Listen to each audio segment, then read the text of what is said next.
Le service correctionnel du Rwanda indique que sur une population carcérale totale de plus de 80 000, plus de 18 000, soit 21%, sont détenus pour génocide.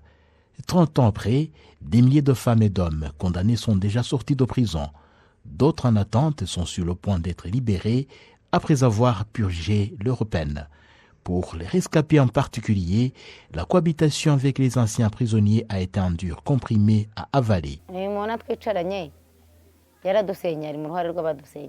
Cet homme à côté de moi figure parmi ceux qui ont détruit notre maison. Peu après le génocide, je ne supportais pas de voir ces gens. La vie misérable que j'ai menée provoquait en moi beaucoup de colère. Une fois retournés en famille, les anciens détenus pour génocide peinent à se réintégrer car beaucoup de problèmes ont vu le jour durant les longues absences.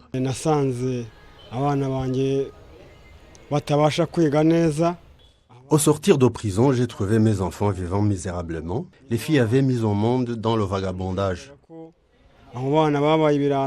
Une majorité de la population rwandaise vit de l'agriculture. Pour cimenter leurs bonnes relations, les rescapés et les familles des condamnés pour génocide s'organisent en coopérative et travaillent ensemble. Comment cela est-il devenu possible, quelques années seulement après le génocide?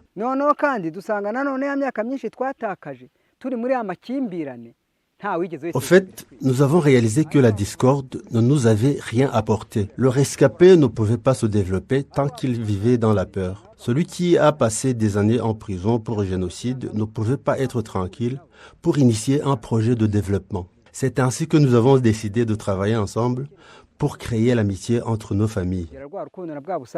Ceux qui ont purgé leur peine, comme ceux qui se préparent à sortir de prison, ont besoin d'un accompagnement et d'une préparation psychologique, une tâche à laquelle collaborent les organisations religieuses. Dans certaines familles, la mère a pris aussi la place du père absent. Et des fois, le père se retrouvera sans place. Parfois, les membres de la famille ne sont pas prêts à lui pardonner, tant son crime est difficile à gérer. À cause de cette absence si longue, il retrouve la femme avec beaucoup de problèmes. Dans certains cas, il la trouve déjà avec des enfants nés d'un autre homme.